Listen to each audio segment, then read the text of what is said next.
Μπράβο. Η κεφαλιά για τον Όσκαρ, πλασάρει 1-0 ο Ολυμπιακός. Στην κίνηση του Όσκαρ έλεγα νωρίτερα ότι πετάγεται ως δεύτερος επιθετικός στο πλάι. Ντουντού. Πάει ο Ζαερή δεξιά στη γραμμή. Κίνηση του Όσκαρ σε θέση φορ. Καταπληκτική πάσα 2-0. Όλη η δουλειά γίνεται και τώρα από τον άξονα. Ο Ολυμπιακός ουσιαστικά από το πρώτο. Κίνηση, η βολίδα του Ντουντού.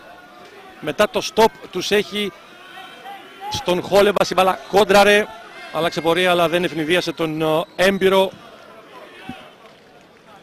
Μπάσα για τον Ντουντού, πήρε ο Ντουντού, δοκιμάζει ωραίο σουτ, η μπάλα 3-0 στα δίχτυα. Το έψαξε το γκολ σε άλλα δύο σουτ.